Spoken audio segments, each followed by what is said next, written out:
Welcome to Chats Unmuted, real-time convos with our unfiltered takes on culture, current events, and all things relationships.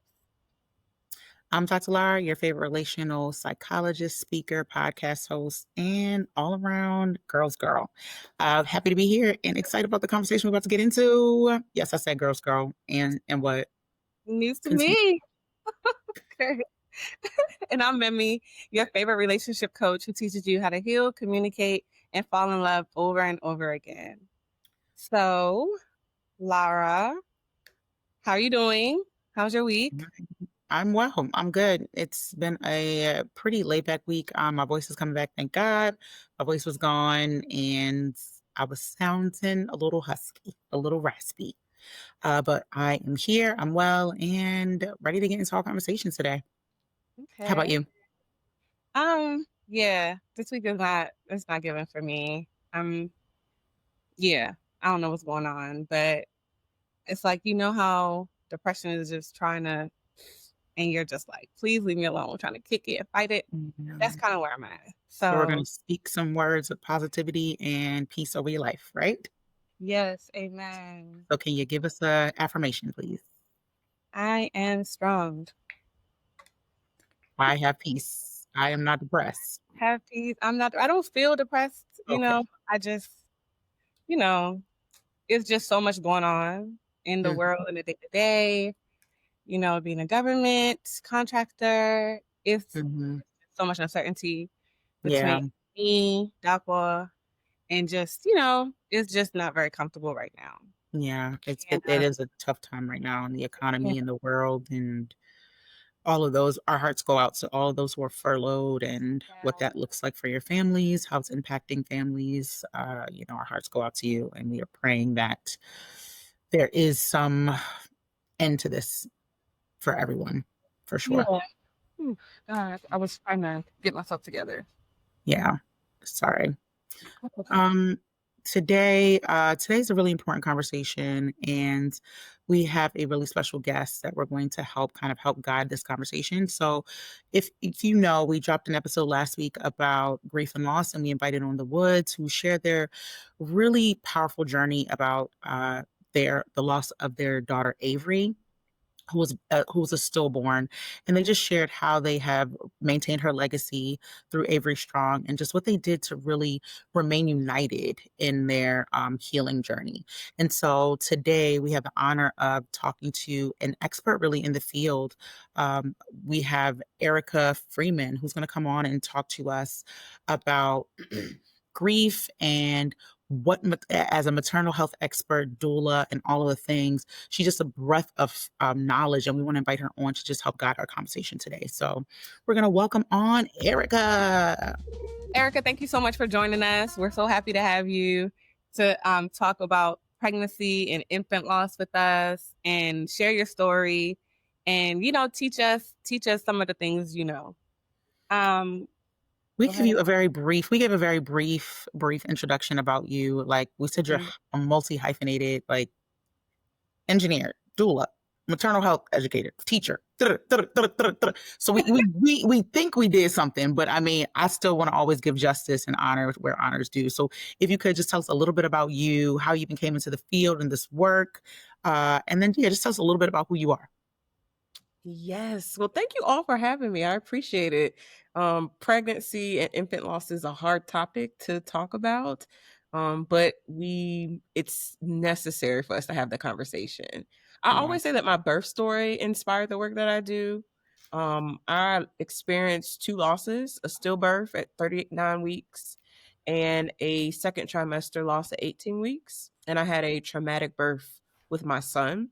And all of those experiences have led me to starting Sisters in Loss as a podcast 8 years ago, and then it evolving into an online community, grief support, and an education company where now we train not only reactively on how people should really support people around perinatal health and bereavement, but also proactively in helping train doulas to ensure that they know how to support people at bedside as they're navigating through grief and loss. So that is a lot of the work that I've done over the last 8 years.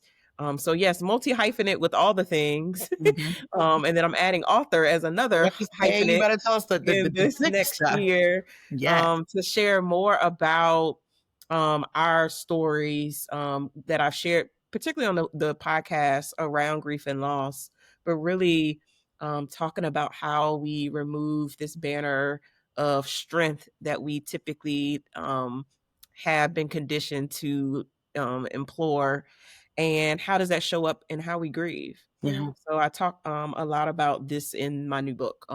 It's called Never Healing Alone, for Black women silenced by pregnancy loss when being strong isn't enough. So it is coming out next year, and I'm excited to talk a little bit more about it. Not here. We're gonna come on another episode to Oh, share yeah, more for about Yes, it. sure. we need you on the couch But next. Yeah, you can but make it. it really centers a lot of the work and the foundation of what I've done, and a lot around my story of losing two babies, having my own son, and going through that as a traumatic experience, and then now being able to be a doula at the bedside for individuals who are birthing live babies, not only babies who've passed away, but all kinds of births, particularly. It is empowering work, it's necessary work, and I'm so happy that we're having this conversation. Absolutely. And I think what better month to have it, honestly. It just, I'm so grateful just for our, mutual friend who just Oh, honestly, it just how things work sometimes. It's just like it just how works. did this gift just drop in our laps? But yes, we are so happy to have you. And so typically in chats from the Peak style, we have a typical internet chokehold.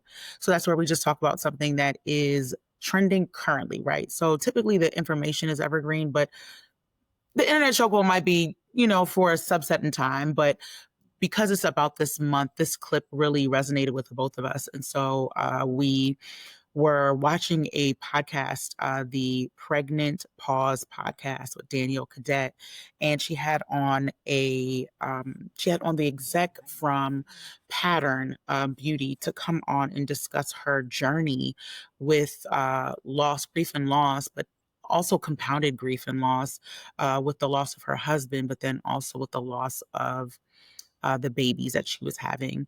And so I think, Memmy, you do have a little bit of the clip so that we can just watch that.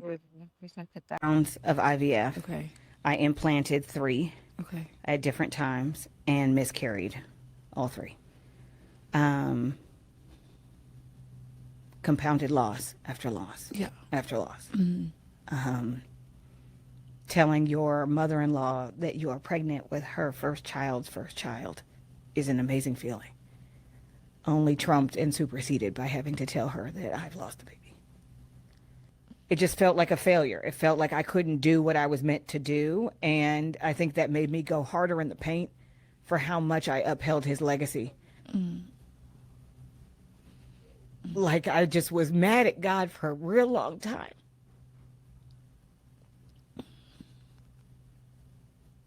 A very long time. And that's only recently changed for like maybe 2 years. Yeah, I just started going back to church at the end of 2023. I was just mad. I just couldn't fathom. How could God show you your person? How could he give you that and then not just take him away, but then take away your babies? I just didn't get it.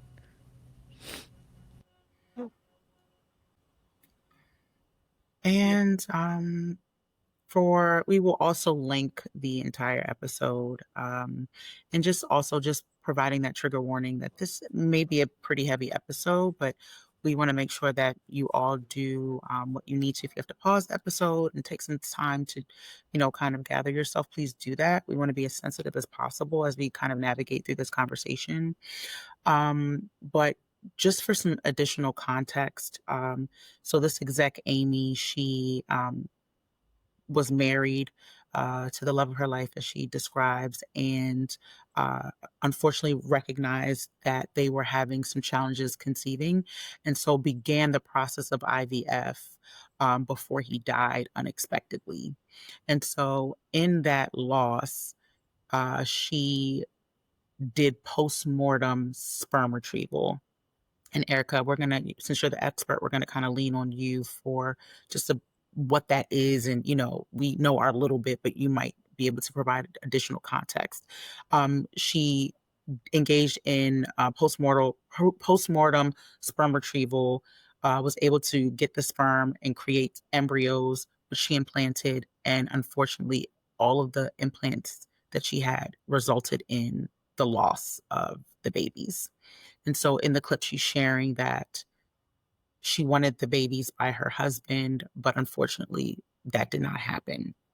And we really, for us, we're always big on context. So we encourage you to watch the full episode to have the full context. But Erica, when it comes to loss,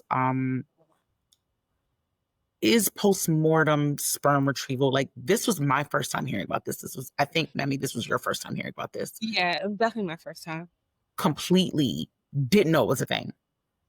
It is absolutely a thing. And to be honest with you, I've heard a lot more about it probably over the last 5 years, where I've had different PR agencies and individuals who were going through it wanting to be on my podcast to share about their experiences with grief and loss of a loved one, a partner, and in this case, this woman's husband.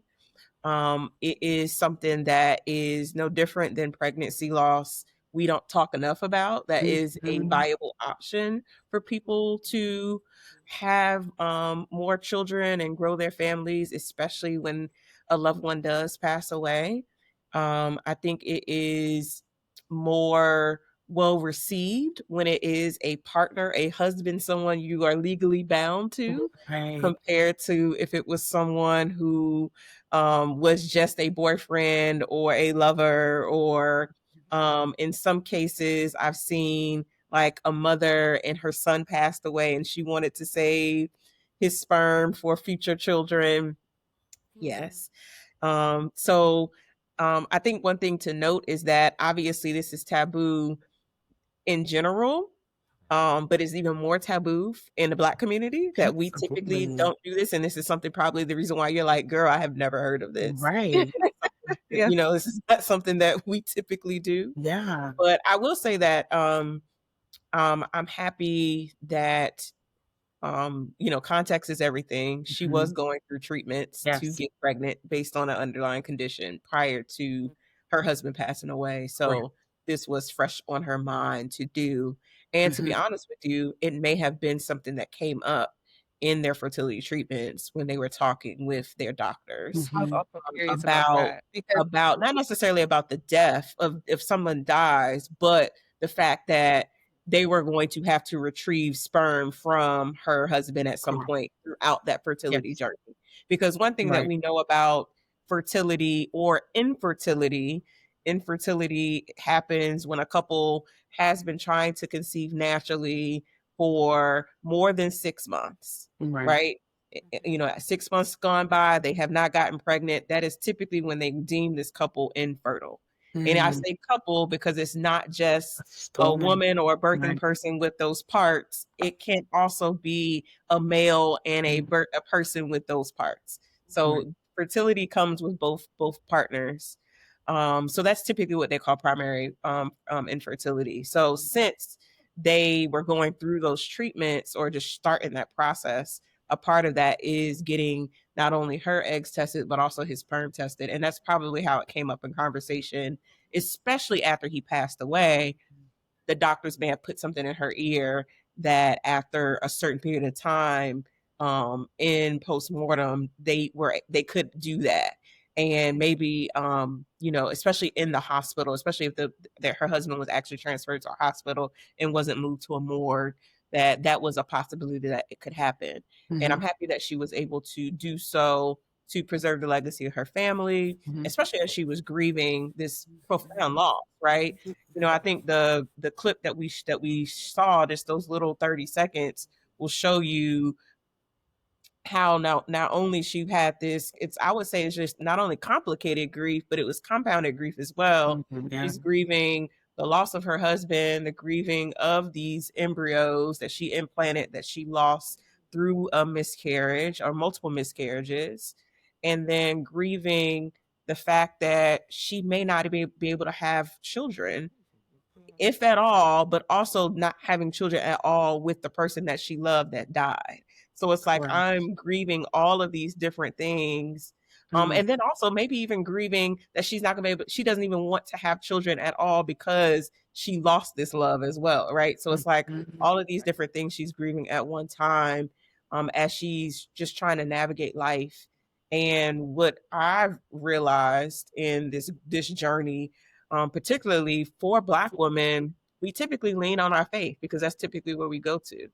But sometimes we lean on our faith and then we lean away from our faith. And Yeah. then you heard in that clip that she was just like, I just started going back to church Yeah. 2 years ago. This happened in 2016. Because it's right. And this happened in 2016, and she's been navigating through all of that. And I think that's the complicated journey too of, Absolutely.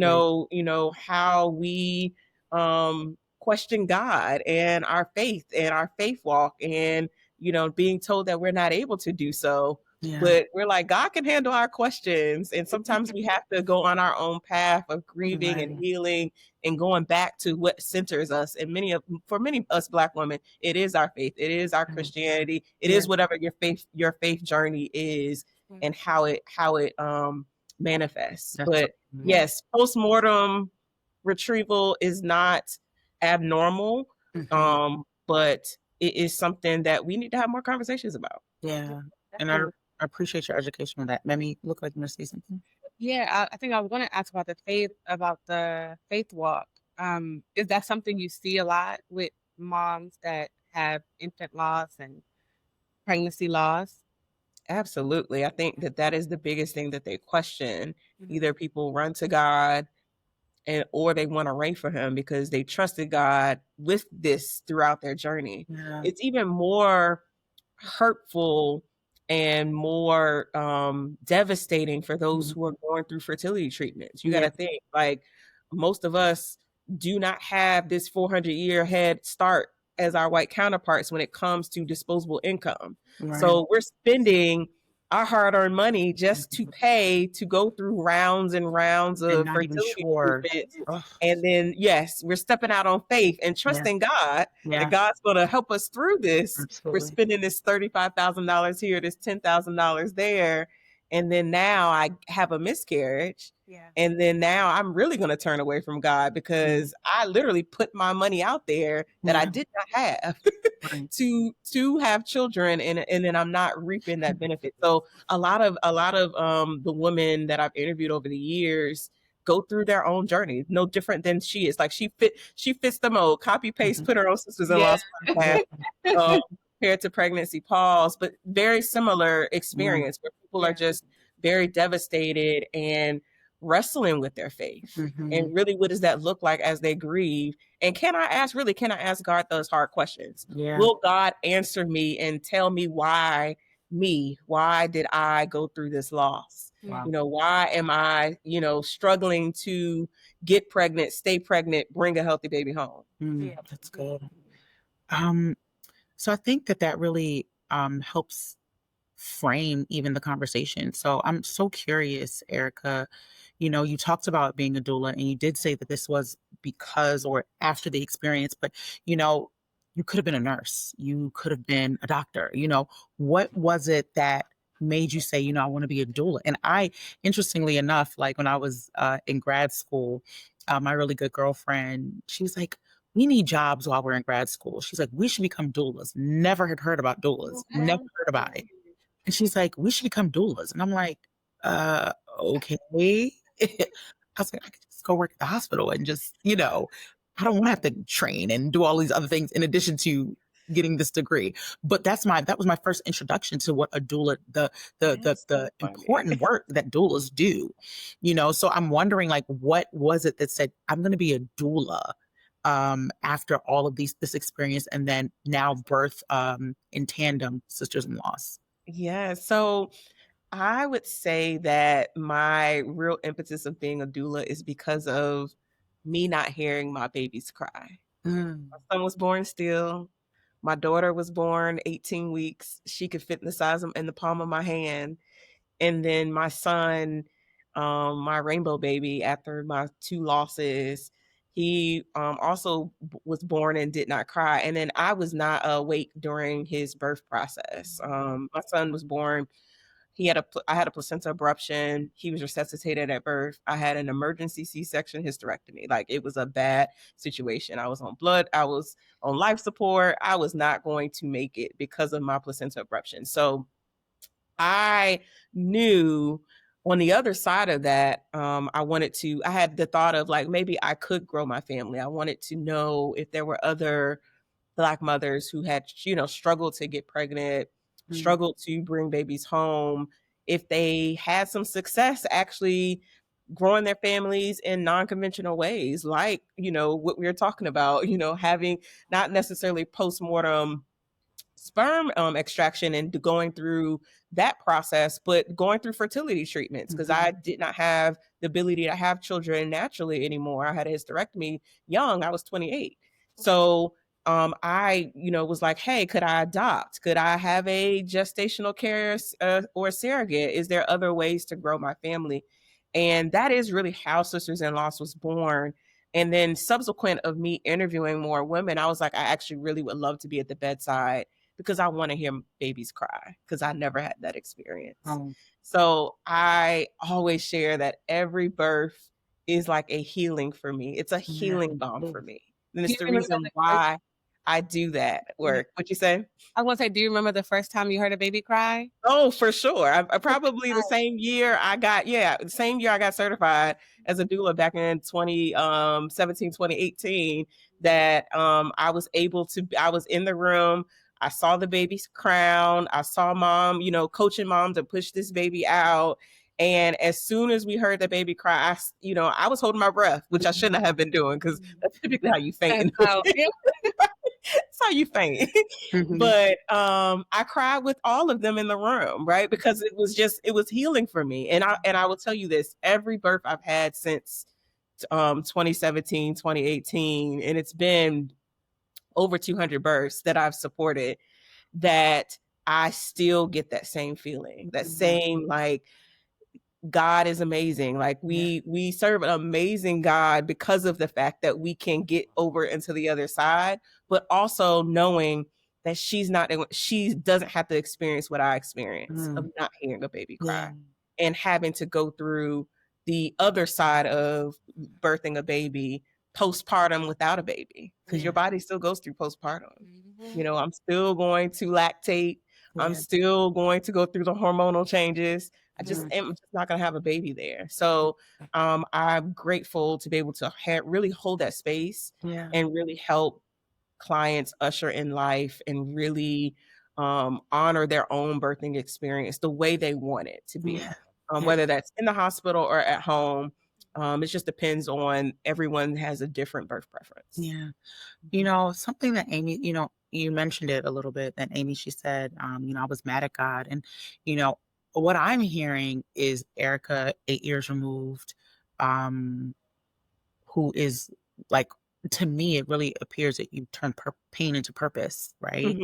But what was that for you, though? Like, it took her 6 years or however long to now just come back to her faith. Like, what was after experiencing the first and then the second? Like, walk us through a little bit, like, what was that for you? Yeah. So between my first loss and my second loss, I want to say that I did go to therapy. I did do all the things that they tell you you should do, but I really want to say I self silenced, I self isolated. I really hated my body. I didn't trust it. I really didn't trust the system. I didn't trust the care that I received with that second pregnancy. I felt like I was dismissed. I felt like I wasn't heard. And I knew that I needed to do something different. So really back then, this was back in 2013, I shared that story of me with my second loss on my Facebook page, and really saw a lot of people comment and really echo the sentiments I had, that being, not listened to, not heard, not respected, not valued, very dismissive, just because I'm Black and I'm a woman. And even though at the time I was married, I still did not get the same respect I deserved. And I should have still have been pregnant. They could have saved my daughter's life. They just did not. They really dismissed me. So that was my journey of really feeling like I wasn't alone, because all these women were saying, no, girl, Me I had too. something similar happen to me. I experienced a miscarriage. I had the same doctor at Exec hospital do this to me. And I realized then, like, hey, even with therapy, even with praying, even with going to church and not going to church, Right. that you Yeah. need community in Absolutely. order to heal. Yeah. Because so it took me from 2013 to getting really back into therapy, actually going to a grief support group, trying again, having my son going through that traumatic experience, to start Sisters-in-Law. So Sisters-in-Law was probably planted in my heart in 2013, but it didn't start until 2017. Wow. Because I had to go through my own journey of finding community, really doing my own grief work, grieving not only the fact that I had a traumatic birth experience, grieving that I couldn't have any more children, grieving that my son has a disability. Like, I had to go through my own grief journey, similar to Amy in this podcast episode, to get to a place where I can say, all right, I'm at a place now, I want to help other people. Yeah. But that's not everybody's story. Let me say that. Yeah. Not everybody gets there. Not everybody is going to be there. Sometimes saying our story out loud to the people that we love is enough. Right. But the biggest part about this is that you can't do it by yourself. You can't be isolated. You can't continuously turn your back on your faith, because that is typically what grounds us. We have to find our way back there, no matter how and what it takes to get there. Yeah. And I was going to ask you something, like we talked earlier about you making your post on Facebook. I feel like that in and of itself was a huge deal, because a lot of people do not talk about infant loss. They do not talk about miscarriages. They do not talk about stillbirth unless it's something that everyone knew and you have to explain. And I wanted to ask, like, why do you think that is? Is it shame? Is it, I just don't want people in my business? What do you think? Where do you think that stigma comes from? It is very culturally conditioned, from Black girlhood to womanhood. Yeah. We have been told to keep our business to ourselves, keep it within the four walls of our home. Yeah. To be strong, to be resilient, to be stellar, right? Like, like this conditioning has passed down from generation to generation to generation. Correct. And it is like, the times that we need to show up broken, we can't. Like, I gotta put this superwoman cape on. I gotta put this mask on. I have to show up and do, because no one's gonna have my back if I'm soft, if I am relaxed, if I can actually break down and grieve. Right. So that is the reason why, being able to at least share a little bit about your story in some shape or form. Facebook, obviously, I think is, a little extreme. Not everyone's there to share their story on Facebook, right?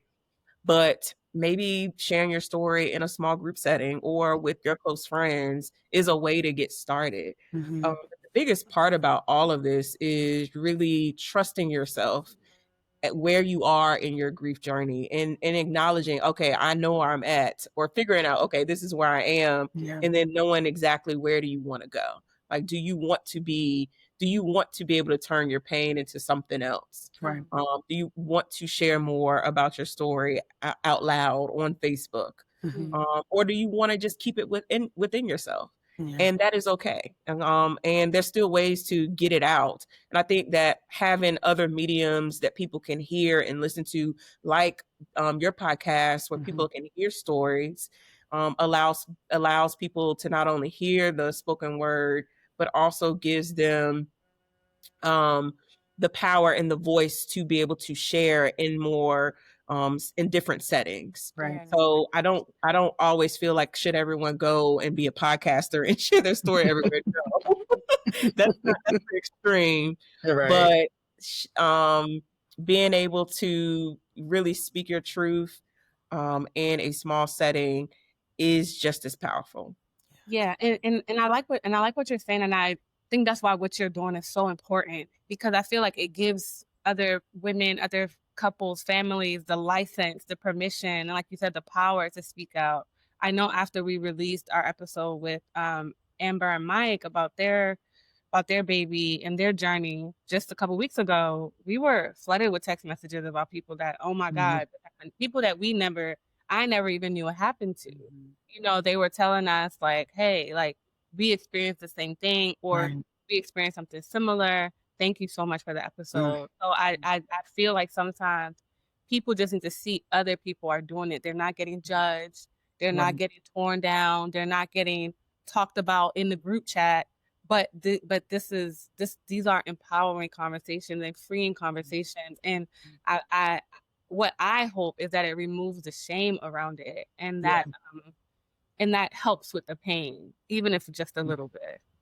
Absolutely. And I think that's the power of storytelling. It allows people to see themselves in the story and recognize that they aren't alone. Right. And you know, Erica, you had mentioned Max, you mentioned your son, and this really traumatic, even birthing story with him. And you talked about like what you had to even grieve going through that. How do you even balance, right? How do you balance? Because again, multi-hyphenated, right? How do you now balance?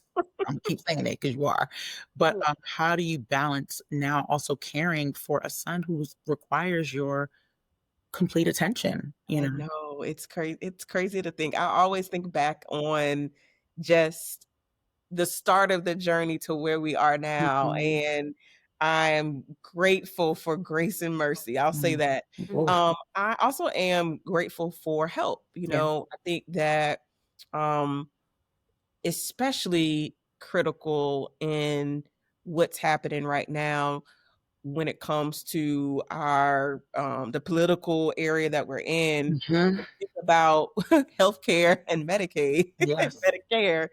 It affects the least of these, the folks that are the most exposed, and that includes my son. You know, my son has cerebral palsy, and he has the more severe form where he is going to be and be required 24/7 care for the rest of his life. He's 11. So the best way I manage his care is through the help of home health nurses, through Medicaid. So Medicaid, they pay for nurses to come in my home and help me take care of my son pretty much 20 hours a day. Like he has normal care, he has care around the clock. That helps me and allows me to go to work. It allows him to not see me every day. It allows him to go to school, to interact with other kids, you know, to be in a typical setting. In his school, they don't have the disabled kids in a separate classroom. They have them all together with normal, typical kids, which is what I prefer. Because the typical kids get to know how to mix and mingle with kids who are nonverbal and are, especially for folks who are in a wheelchair like my son is. And it just normalizes the classroom setting. So the teacher is multiple teachers in there, and obviously they're working with different kids at different times, but it just allows kids to get to know that, you know, there may be noises here for kids who are on the spectrum to different noises from, you know, the kids who have other disabilities. And that is the best way to manage it. I mean, I think that there are a lot of communities out there too, a lot of mom groups that have helped navigate this journey through being a special needs parent. And I rely a lot on community, to be honest with you. just from my experience with loss, no different than my experience with having a child with a disability. I have to rely on community because that's the only way that I can manage it all. Yeah. And I don't normally say balance. I say management because Girl, it's good. Yeah. Some days it's good where I'm focused on that. I'm focused on him. I'm focused on all the things he needs. And then some days I'm just not. And that's okay. And I think that that's just kind of a part of it. It's kind of like we have to manage, we prioritize what we have to do all the things that we do and do them well. So that's just a part of motherhood, parenthood, wifehood, womanhood. We do it all. And I really love what you said about just even the integration of him and just in the classroom, because I think when we were growing up, that was not the case, right? It was like, no, if a child had special needs, they were in a different classroom. That was a special needs classroom, and it was a clear separation. So I love that because I think it also helps kids be more understanding of people who are different than them. Absolutely. And I think that is, and kids are innocent too. They don't know differences. They just think it's cool too, right? It's like, oh, we get the wheel him around. Exactly, right. Like, we want him to participate in everything. So let's roll him around the gym while they're playing kickball. Like it's just one of those things. They don't know a difference. So I think that's the beauty of schools who do have that opportunity to integrate and not just put kids with disabilities or special needs on a separate hallway. It's kind of like, no, they need to be integrated as well. Because to be honest with you, my son thrives more when he's around typical kids. So it makes sense for him to be around typical kids because he is more attentive. He understands everything that they're saying and he's responding back to them. May not be in language that we understand. Right. But he's responding, and that's what he needs. He needs that call and response from people that aren't adults. And I think that is the beauty of it. I really love that. Like that honestly, like I know the episode's not even about that, but that just is so powerful to me because that's a whole nother episode about it is. It really is, but it's like that is just such a blessing to hear that because it just helps people grow up to be more aware of the differences we have and like not judge because think about it, like ignorance is when you lack knowledge or you lack awareness of something. So if a child is not exposed to anybody who looks different from them and they don't get that exposure until they're in high school or whatever, they're curious and they're staring and they're, there's more judgment there. But if that person is integrated early, Max is a normal part of the classroom. And so it just really touches me. So I know I don't want to deviate too much, but I'm just like really happy to hear that. So,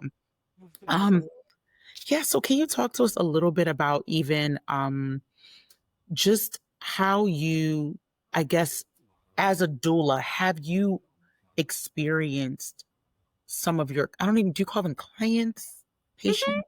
Okay, clients. Okay, I'm going to try to use the correct terminology. But have you experienced clients who have maybe even suffered miscarriages or stillborns? I have. I am that doula that people call in to help support other doulas who are going through those experiences. So most doulas don't, when they do typical doula training, they don't normally cover perinatal loss or bereavement or any of that. Really? So a lot of people are going into these experiences blind and not knowing what to do. So I normally am that person that they call and say, hey, can you help me support this client, this loss?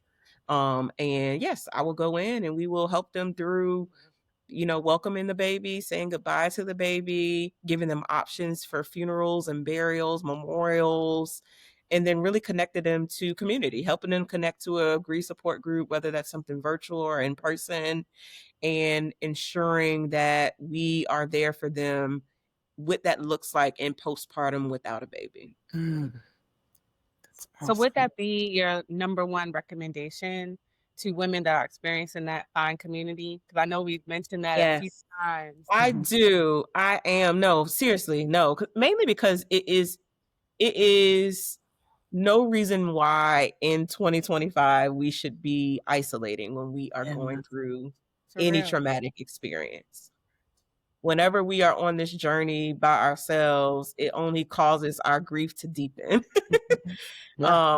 And we need people, even if it's just the people. So I think the hard part about this too is when we're going through stuff, we automatically remove ourselves from the people that we love the most. Yeah.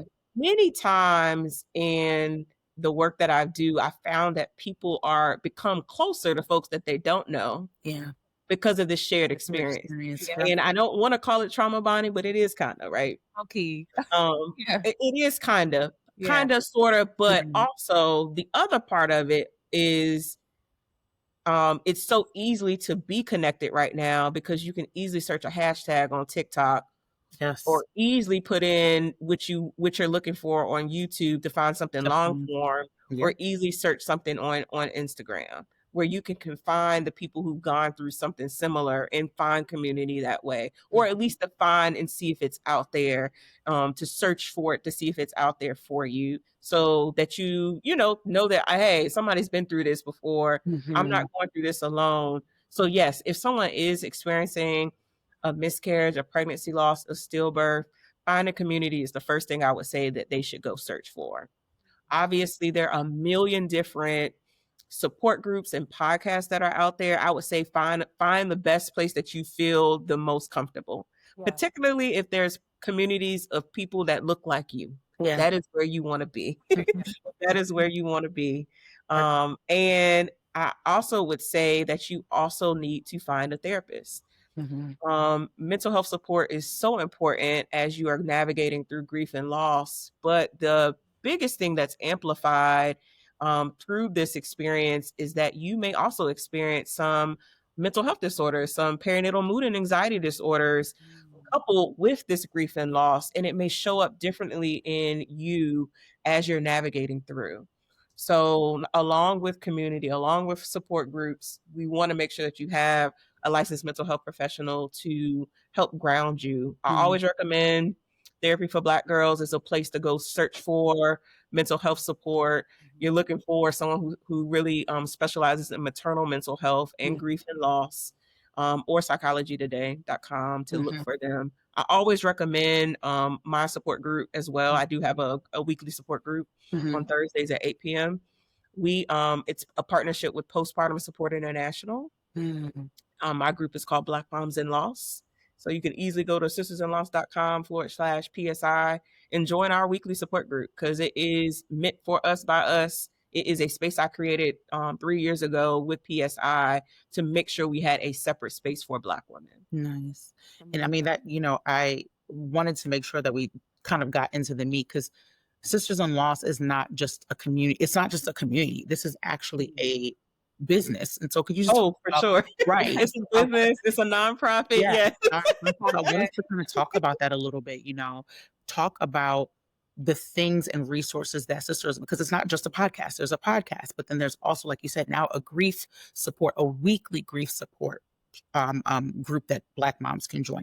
What other resources are available for Sisters in Loss, like that you can just quickly run through to tell us and share? Obviously, the podcast is a great resource because it's free. You can find it on any podcast medium and even on YouTube at sistersinloss.com/TV. So the podcast is one. The other free resource that I always recommend as we're talking about community and grief support group is our Facebook group. We do have a Facebook group. So Sisters in Loss has a Facebook group. You can easily search that on Facebook, and people do post in the group about their own personal loss experiences. So that is another free resource. Another great free resource is the grief support group we're just talking about with Postpartum Support International. That's a weekly grief support group for new members who are coming into the group. We also have a grief support group for folks who come back week to week. It's a returning group as well, and that's on Tuesdays. So that's two separate grief supports. Two separate support groups. Yep. So Tuesdays and Thursdays, and And then we host events around the country as well as in the DC area. Wow. But those are all online, and you should just Right. stick by our Instagram and our social media to We'll make find sure out we when drop we all of do that. events to bring moms together to really just be in community with one another. Wow. Wow. So again, I don't want to assume, but you really appear to have such a full life after, no, we were talking offline, and I was teasing you about like, where are you going next? Right.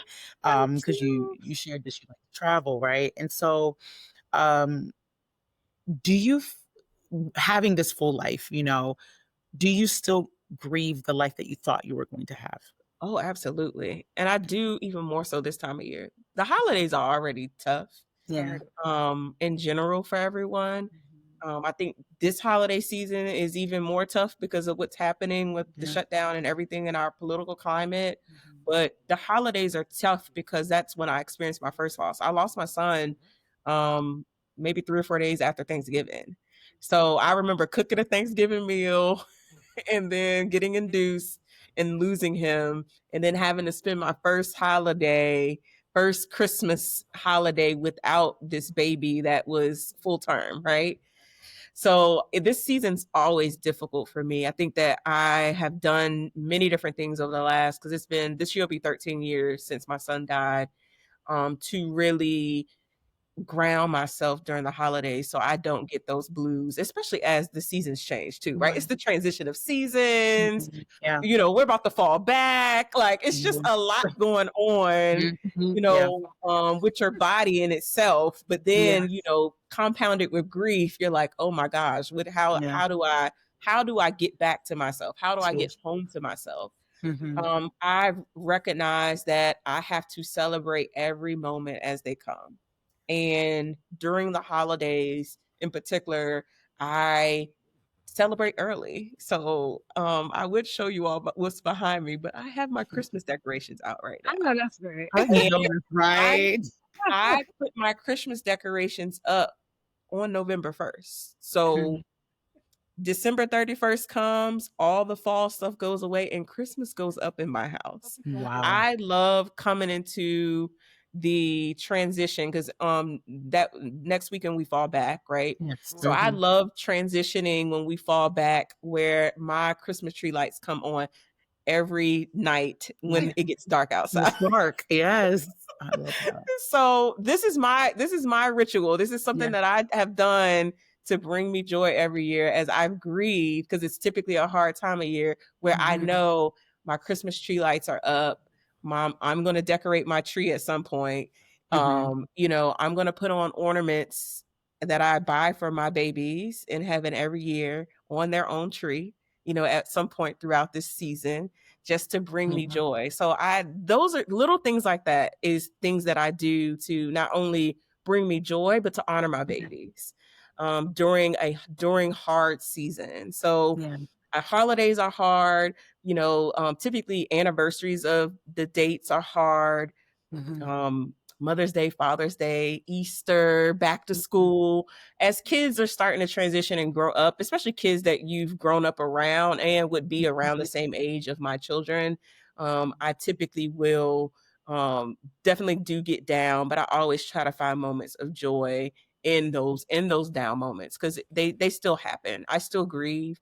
Grief is very messy, and I think grieving and healing is a lifelong journey. It's not something that we just get over and move around. Like it's something that we literally move through every single day. Yeah.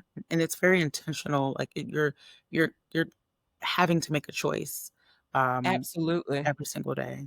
And I And think that is what we all would do, no matter what type of loss that we right. have, Of whether it's the loss of a baby or if it's the loss of a partner or a husband, like course. Amy did.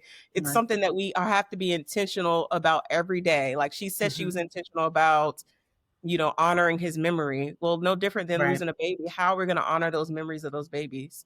And when are we going to do it? Exactly. And how we're going to be consistently doing it? No, I always talk to my son Maxwell about his siblings. Obviously he has no idea what I'm talking about. But I always think about, like, if Maxwell was a typical child, how would we celebrate together? Obviously I do my own thing, but if he was a typical child, would he know his siblings' names? Would I incorporate him in the joy that I do every year to honor his siblings, to make sure he knows that he has a big brother and big sister in heaven? Like, I think that those are some things that we have to consider, and to normalize death for kids, because it is going to happen, right? And what does that really look like? And how do we keep those memories alive for them? Something that my mom did for me last year, that I may have shared this with her, but I'm going to share it here on the podcast. My mom, typically, I never really recognized how grief impacted, because obviously I lost the babies, right? Yes, right. I never realized how the grief impacted my family until my mom was on the phone last Christmas season talking to a friend, and she mentioned that she had 3 grandchildren. And my sisters, I'm the only child that has kids, right? My 3 sisters don't have children. Wow. I'm like, 3 grandchildren? What is she talking about? She was honoring my other 2 children in heaven by saying, like, yeah, I had 3 grandchildren, 2 in heaven and and Maxwell. Tears to my eyes. Had no idea that she acknowledged her grandkids in that way, by even just mentioning them casually in a conversation with her friends about her 3 grandchildren. So grief not only impacts, obviously, us individually who have gone through these profound losses, but it impacts everyone around us in some type of way, because it's the expectation of what it would be like to have these little ones that are running around and watching them grow up and being a part of their lives as they grow up. So it is not only a management, but it's also something that we just have to acknowledge and show more empathy for. Because a lot of people, a lot of people are like, Eric, you have a lot of empathy for. I'm like, you don't know what people are going through. Like, you really have no idea. Like, we don't talk about this enough. So I'm like, my default is to go there, because I'm just like, that person's probably going through something. Let me default and give them the benefit of the doubt, because you just never know. Never know. Wow. Yeah. Grace goes a long way. Grace does a long way. Closing thoughts. So we are like a relationship platform, right? And I know you mentioned that you are no longer with Maxwell's father. And I'm wondering, how does that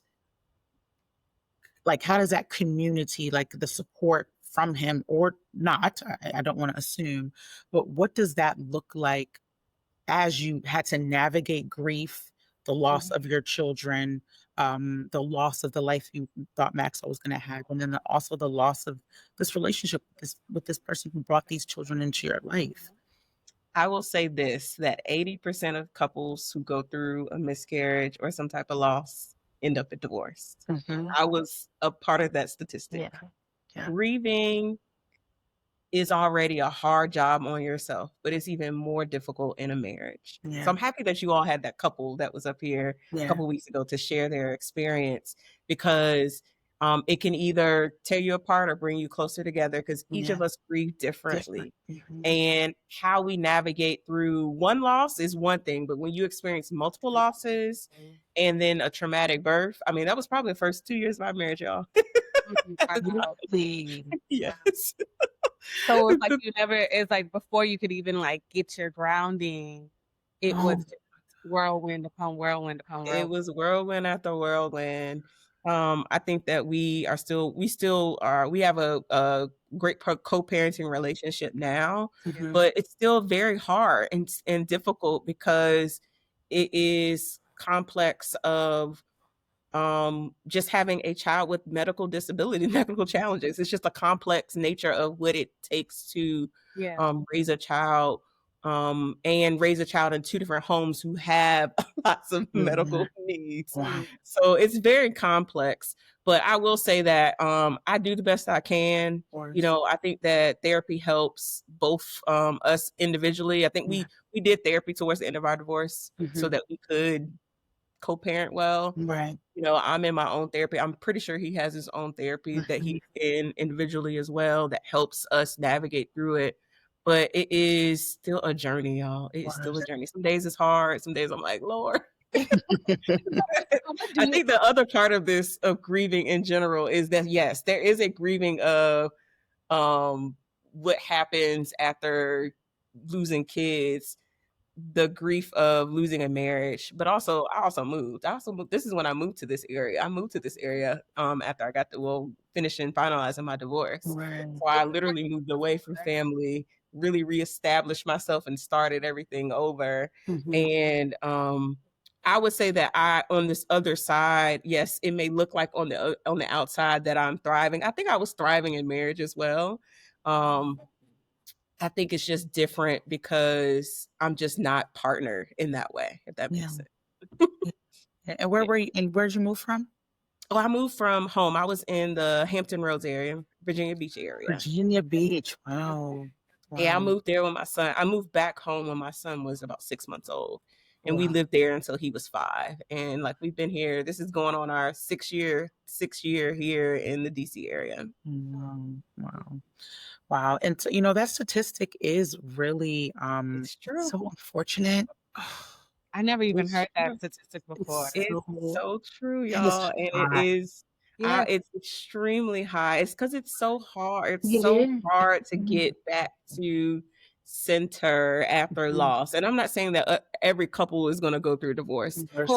Obviously, like I think that there is other things that add to people who do uncouple, right? Yes, right. I just think it elevates and escalates and may speed up this, augment this process of it happening because of this compounded grief, this profound loss, and really not working through your own individual journeys to support each other collectively as you come together after a loss. And you know, just like the premise of our platform is, you know, we talk about things like communication and being able to fight fair and all of that, but if that's not even, let's even talk about like if those things aren't even handled and you're not experiencing grief and you're not experiencing loss, now coupled with all of those things in addition, I mean, y'all are different people at that. It's like before the loss and after the loss, like y'all are completely different people. But if you don't have that common ground, it's hard to communicate with someone when you are clouded. You have a fog. You're ruminating.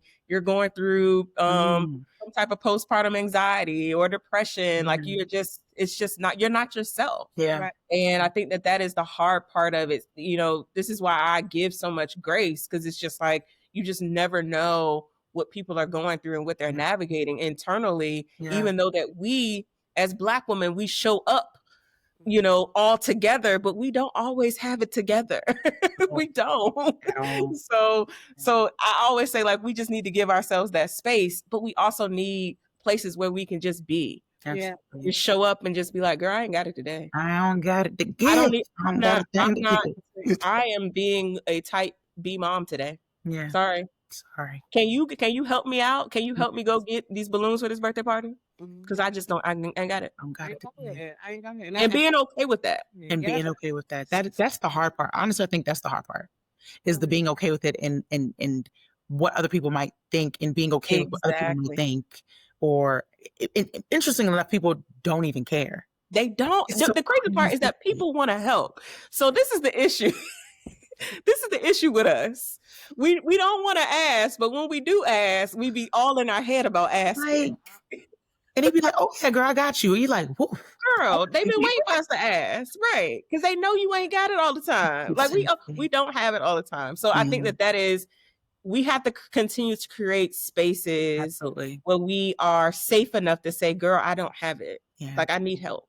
Help me. Help me, please. And, you know, I'm so grateful for you. Erica, we already told you coming back. It doesn't even matter. So just know that.